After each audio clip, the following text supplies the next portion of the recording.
So we're going to continue on with our experts. We have Mr. Brian Wade with us, who's an inspector who's working with the My Safe Florida Home Program. Brian, thank you so much for joining us today, for coming on out and sharing your time and information on that program.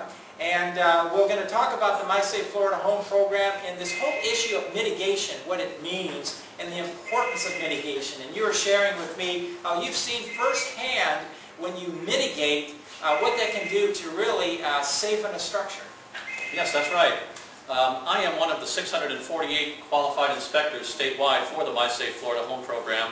And I have been out into the field this summer looking at homes at various ages of construction. Down in Miami-Dade County, there are lots of homes that were built during the 1920s, 30s, and 40s, long before there were building code requirements, long before Hurricane Andrew, which required the strengthening of a lot of different building codes, and then eventually the Florida Building Code. But I have been able to see things that have worked, and I've been able to see things that have failed in the process of inspecting homes. And you know, mitigation, roughly there's a formula that says that for every $1 you spend in mitigation, it saves $4 in damage and cleanup. So really, it's a proactive approach for all of us living in South Florida, whether we're talking new construction or old construction. That's right. The formula, I've seen that quoted before many times by Chief Financial Officer Singh in her presentations. I think she still thinks that we have a lot to do in this area to get people to mitigate their homes to protect against the damage from a potential hurricane.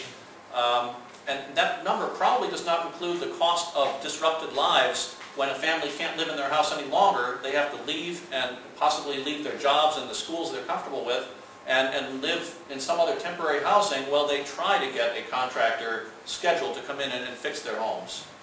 Absolutely. And so let's kind of connect the dots a little bit on how you're connected with the My Safe Florida Home Program and how you come out, and let's talk about how they get involved with the program. Okay. Well, the program is currently in its maturity stage or reaching maturity. They've got different methods of outreach now. One of them is that people might start finding invitations on their doorknobs to call the toll-free number or sign up at the website www.mysafefloridahome.com.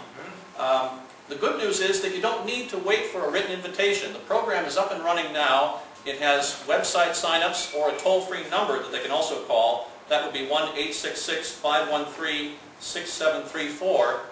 And that will give you your first step towards information as a homeowner into how strong your home already is against potential hurricane damage. It will tell you what you already have in place if you've done some mitigation.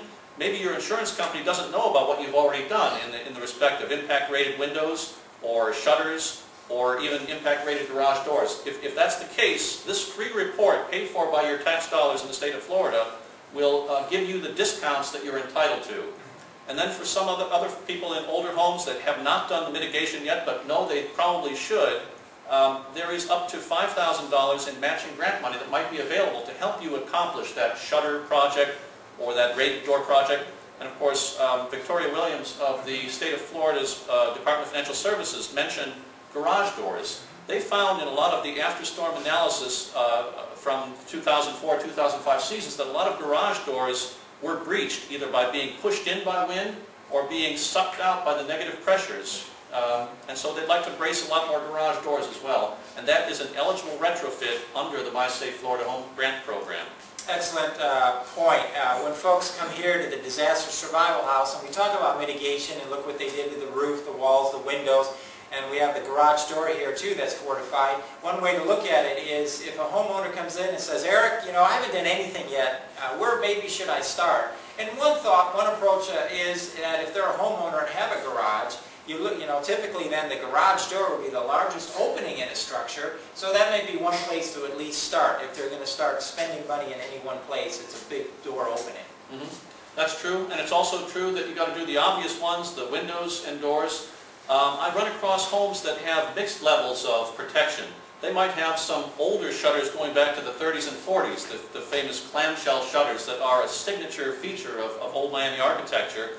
They're interesting, they are retro, but not all of them are created equally, and none of them are engineered and tested products that are the way they would be after 1993 or 94.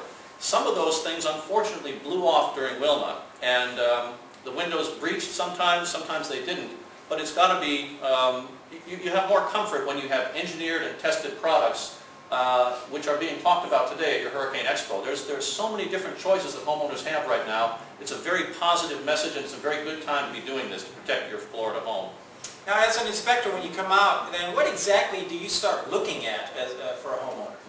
Most of the inspection takes place outside the home on the outside elevations. We are looking at doors and windows.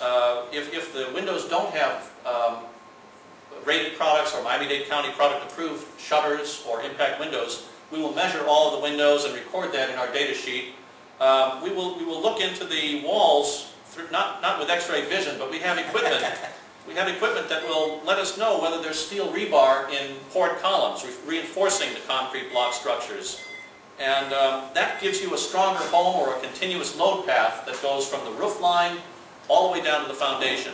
So that's an important feature. You find that more often in newer homes because steel was kind of scarce during World War II, and at that time it was based on what the engineer and the architect and the builder thought was necessary. So there's very good construction in the older Florida homes. But what this program is all about, it is telling the people with these architectural gems and treasures how to make their home even stronger through retrofits. And if there's an area that's not covered, there are researchers in the universities like Florida International University's Wall of Wind project that are working on cost-effective ways to do additional retrofits on our older homes. Little by little, this credible effort from the state of Florida is going to strengthen us to make life in South Florida, just above the tropics, much safer, and we will all adopt that culture of preparedness that will help us to survive whatever nature has for us. Yeah, absolutely. And you had an interesting story from Wilma, from a lady in a tornado. Oh yes. I inspected a home in South Florida, right on Biscayne Bay, and everybody thinks that Wilma was a relatively mild hurricane, which did a lot of tree damage and other things, but hurricanes can spawn additional just microbursts of air or water spouts or tornadoes. And this lady lived across the street from a neighbor that had a dock on Biscayne Bay. And during the night when she was sleeping tightly in her favorite bedroom, she's of the habit of pulling the covers up over her head like one of my younger daughters likes to do. Her little dog was sleeping in the same room with her, and she had her Miami-Dade County product-approved shutters up across the front of her house. But this tornado event lifted up an entire wooden pressure-treated dock assembly, pulled it from its moorings, pulled it from its pilings, and carried it over the rooftops about 40 yards and dropped it on the front of her house, kind of like the Wizard of Oz. And it crushed her windows in and the front porch in, blowing smithereens of glass into the house and around the corners. This very smart lady has since reinforced her home again, repaired all the damage, but her little dog will not sleep in that bedroom anymore, and she has moved her bedroom to the back corner of the house. Okay, all right. Lessons learned from Wilma. What do you know? And you know, in an overriding theme, as you said, important ones, preparedness, mitigation, and from Wilma, you know, we know, yes, it's catastrophic storms, category 3, 4s, and 5s truly are more catastrophic, yes, but the 1s and 2s we cannot ignore. The 1s and 2s are not something to be looked at lightly, because look what Wilma did to South Florida. Each and every hurricane needs to be respected. Each and every hurricane needs to be prepared for, regardless of that category of size. If we're under a hurricane warning and we're in the cone, we need to do everything in our plan to prepare and to mitigate. And that's one big thing we learned from Wilma. Right.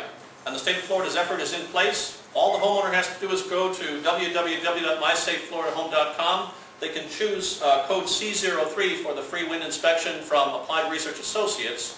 But the state of Florida does have 648 qualified inspectors, maybe more by this afternoon, doing this work across the state. And so I'm very proud to be one of the members of the Inspection Corps. And I'm also glad that I learned about CERT from one of our previous visitors from Miami-Dade County. My grandfather was a Chicago fireman, and I would like to learn more about CERT and be a part of helping my neighborhood be ready for any emergency event, in addition to getting the word out about the My Safe Florida Home program. Great idea. CERT, very important. We're going to talk more about CERT with another special guest coming up in just a moment as well. Brian, thank you so much again for participating here with this Expo event and being here today. Thank you. Well, thank you, Eric. And we'll be talking to more experts here in just a couple of minutes.